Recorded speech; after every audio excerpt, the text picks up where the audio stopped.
अगर इस सवाल को पूछा जाए कि अंतरिक्ष और समुद्र में किसको ज्यादा अच्छे से खोजा गया है, तो आप में से ज्यादातर लोगों का उत्तर होगा समुद्र को। यह उत्तर काफी ज्यादा आसान भी लगता है, क्योंकि पहली बात तो ये है कि अंतरिक्ष बहुत विशाल और अनंत है, और तो और ना ही हमारे पास इतनी आधुनिक टेक्नोलॉजी है कि हम इतने बड़े अंतरिक्ष को पूरी तरह से खोज पाएं। दूसरी तरफ है हमारी पृथ्वी पर मौजूद समुद्र, जो पहली बात तो अनंत नहीं है, और दूसरी बात यह पूरी तरह से हमारे ही ग्रह पर मौजूद है, और इन पर हम न जाने कितनी सदियों से यात्रा भी कर रहे हैं। लोग इन्हीं समुद्रों के किनारों पर छुट्टियां मनाने जाते हैं, और तो और इनके किनारे पर कई शहर भी बसे हुए हैं। अंतरिक्ष के बारे में बहुत अच्छे से रिसर्च करना हमने मात्र 1 सदी पहले ही शुरू किया है, और उसमें भी अगर बात करें तो अंतरिक्ष में जाने वाली बात 50-60 साल पुरानी है। अब यहाँ पर सीधा सा यह उत्तर निकलता है कि हमें समुद्रों के बारे में ही ज्यादा पता होगा। लेकिन क्या हो अगर हम आपसे ये कहें कि हमारा समुद्र पूरे अंतरिक्ष से भी कहीं ज्यादा रहस्यमयी है, और इसके बारे में वैज्ञानिक अंतरिक्ष के मुकाबले में काफी कम जानते हैं। असलियत में इस सवाल का उत्तर ढूंढना काफी ज्यादा कॉम्प्लिकेटेड है। भले ही हम समुद्रों पर न जाने कितने सालों से यात्रा कर रहे हों, लेकिन कभी भी हमने उसको एक रिसर्च के नजरिए से नहीं देखा। लेकिन आधुनिकता आने की वजह से हम हर चीज को एक रिसर्च पर्सपेक्टिव से देखने लगे हैं, जिसकी वजह से समुद्र भी अब वैज्ञानिकों के लिए रिसर्च का एक अच्छा केंद्र बन गए हैं। समुद्र से ही हमारी पृथ्वी पर जीवन शुरू हुआ था, और इसीलिए इसके बारे में ज्यादा से ज्यादा जानकारी इकट्ठा करना हमारे लिए काफी ज्यादा फायदेमंद साबित हो सकता है, क्योंकि इससे हम ये पता लगा सकते हैं कि अंतरिक्ष में बाकी जगहों पर कैसे जीवन शुरू हुआ। हम इंसानों का समुद्रों के साथ बहुत पहले से ही बहुत अच्छा रिश्ता रहा है, लेकिन फिर भी इसके जितने पार्ट को अभी तक वैज्ञानिकों ने खोजकर रिसर्च किया है, उसे जानकर आप चौंक जाएंगे। तो आइए सबसे पहले जानते हैं कि हमने समुद्र के कितने हिस्से को डिस्कवर किया है। सबसे पहले तो आपको ये बात पता होनी चाहिए कि अगर हम अंतरिक्ष में रिसर्च करते हैं और उसके बारे में जानकारी इकट्ठा करते हैं, तो उसे स्पेस एक्सप्लोरेशन कहा जाता है। वैसे ही जब हम समुद्र के बारे में जानकारी इकट्ठा करते हैं और अगर इसमें किसी पनडुब्बी को भेजा जाता है, तो उसे नॉटिकल एक्सप्लोरेशन कहा जाता है। यहाँ नॉटिकल शब्द का मतलब होता है समुद्र से जुड़ा हुआ। यह शब्द पुरानी बाइबल की किताबों से आया है। ऐसी ही कई सारी किताबों में समुद्र में टहलने वाले भगवानों का भी जिक्र किया गया है। और सिर्फ इतना ही नहीं, अगर हिस्ट्री में हम थोड़ा और आगे बढ़ते हैं तो हमें ऐसे ही कई सारे एक्सप्लोरर्स के नाम भी सुनने को मिलते हैं, जिनमें से कुछ के नाम तो आप बहुत अच्छे से जानते होंगे, जैसे कि क्रिस्टोफर कोलंबस और Vasco D gamma. Christopher Columbus पहले ऐसे व्यक्ति थे जिन्होंने अमेरिका के समुद्री तट की खोज की थी, यानी ये पहले ऐसे व्यक्ति थे जिन्होंने वह रास्ता खोज लिया था जिससे हम समुद्र के जरिए अमेरिका तक जा सकते हैं। और कुछ ऐसे ही थे वास्को डी गामा, जो बंगाल के एक बंदरगाह पर आकर रुके थे, और ये पहले ऐसे व्यक्ति थे जिन्होंने भारत आने का समुद्री रास्ता खोजा था। सिर्फ इतना ही नहीं, रोमन और ग्रीक किताबों में भी समुद्र से जुड़े कई सारे ऐसे ही तथ्य लिखे हुए हैं, और ऐसी ऐसी बातों का जिक्र किया गया है जिनके बारे में वैज्ञानिक ज्यादा कुछ नहीं जानते। यहाँ पर आपको एक बात बता दूं कि हमने बचपन में पढ़ा है कि भारत की वास्को डी गामा ने खोज की थी, तो आपको यहाँ पर करेक्ट कर दूं कि वास्को डी गामा ने कोई भारत की खोज नहीं की थी, बल्कि उन्होंने भारत आने का एक समुद्री रास्ता खोजा था। भारत पहले से ही मौजूद था। ये बातें हमें बचपन में गलत पढ़ाई गई हैं, इसलिए यहाँ पर इनको करेक्ट करना जरूरी हो जाता है। चलिए अब अपने टॉपिक पर चलते हैं।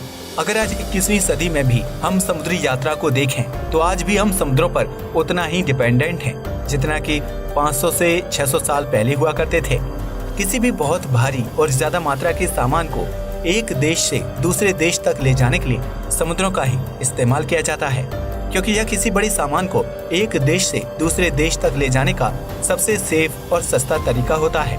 ग्लोबल शिपिंग इंडस्ट्री, यानी पृथ्वी पर होने वाली जितनी भी शिपिंग होती है, यानी सामान का इधर से उधर ले जाना, उनमें से ज्यादातर समुद्रों द्वारा ही किया जाता है। आपने कभी न कभी अमेज़न से शॉपिंग तो जरूर की होगी, लेकिन क्या आपको ये बात पता है कि अमेज़न का ज्यादातर सामान इन्वेंट्री के लिए अमेरिका से समुद्र के रास्ते ही आता है।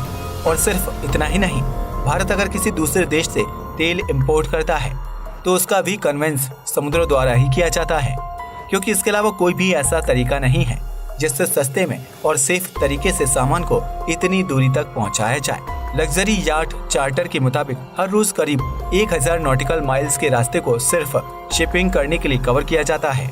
अब ये नॉटिकल माइल्स भले ही थोड़ा सा कॉम्प्लिकेटेड शब्द लगे, लेकिन असल में एक नॉटिकल माइल का मतलब होता है करीब 1.8 किलोमीटर। इतना ज्यादा ट्रैवल होने के बाद भी समुद्र आज तक की सबसे कम खोजी गई चीजों में से एक है।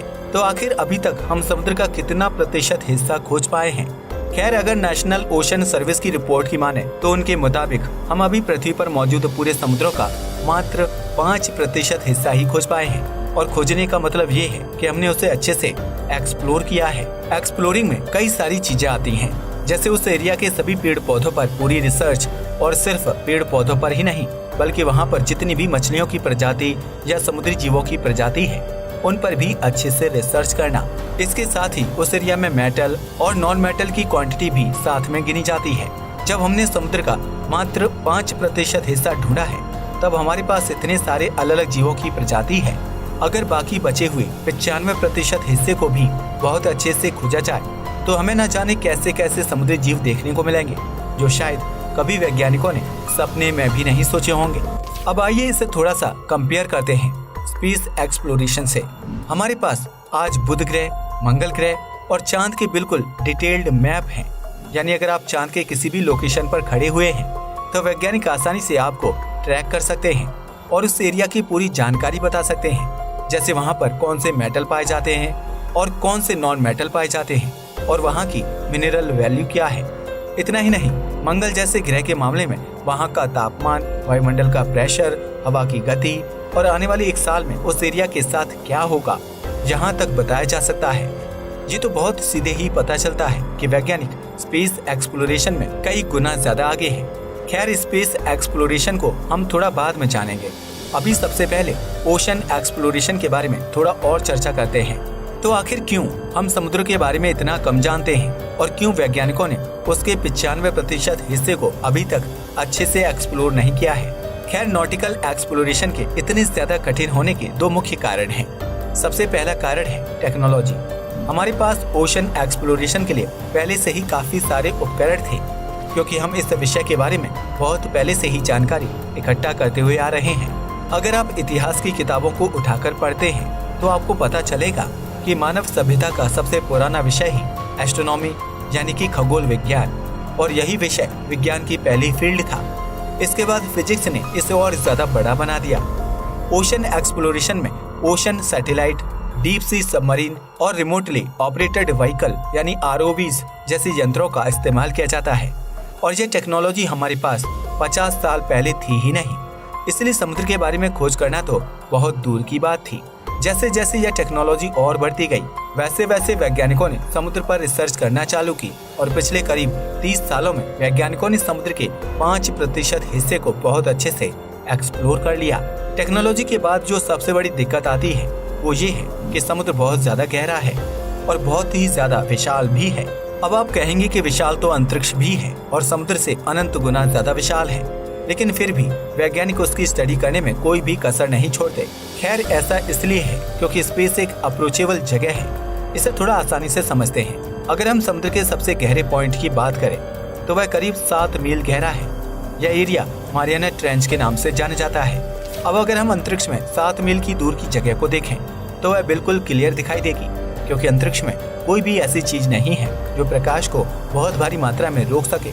इसलिए हम एक नॉर्मल कैमरे का इस्तेमाल करके भी बहुत आसानी से रिसर्च कर सकते हैं। आइए एक और बहुत छोटे से एग्जाम्पल से बहुत आसानी से समझते हैं कि मैं क्या कहना चाहता हूँ। हमारा चांद हमारी पृथ्वी से करीब 3,84,400 किलोमीटर दूर है, लेकिन फिर भी हम एक नॉर्मल सैमसंग के मोबाइल का इस्तेमाल करते हुए उस पर जूम करके उसकी सतह को बहुत आसानी से देख सकते हैं। और अगर वैज्ञानिकों के द्वारा यूज किए जाने वाले इंस्ट्रूमेंट का इस्तेमाल किया जाए तो सिर्फ उसकी सतह का ही नहीं बल्कि सतह पर क्या चीजें मौजूद हैं और कितनी मात्रा में मौजूद हैं, ये भी बहुत आसानी से पता लगाया जा सकता है। लेकिन वही चीज अगर हम समुद्र में करने की सोचें तो यह संभव नहीं है, क्योंकि पानी की वजह से लाइट समुद्र के नीचे वाले भाग में नहीं जा पाती, जिसकी वजह से वहाँ पर रिसर्च करना और भी ज्यादा कठिन हो जाता है।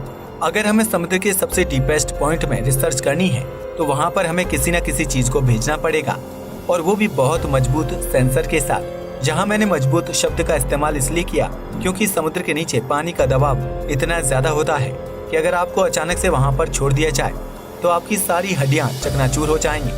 ऐसे में किसी मशीन को भी संभालना काफी ज्यादा कठिन हो जाता है। सिर्फ इतना ही नहीं, समुद्र का पानी नमकीन होता है। इसकी वजह से वह मेटल को बहुत तेजी से कोरोड करता है, यानी उसमें जंग लगती है और इससे भी मशीन में खराबी आने लगती है, जो पूरे रिसर्च प्लान को खराब कर सकती है।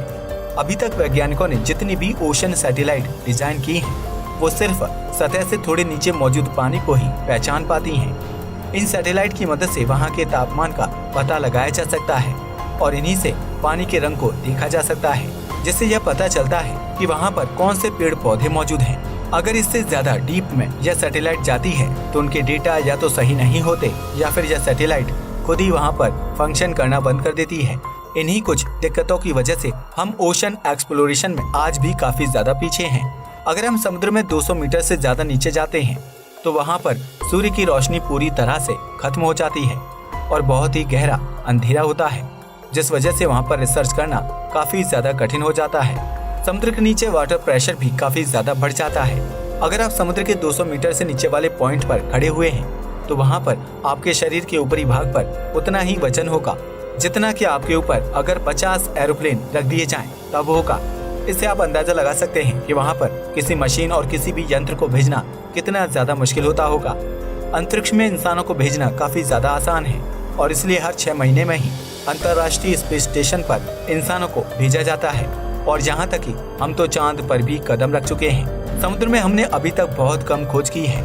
इसके और भी कुछ कारण हैं जो शायद ही आपको कहीं देखने को मिलेंगे, लेकिन ये भी इस सवाल को बहुत अच्छे से जस्टिफाई करते हैं।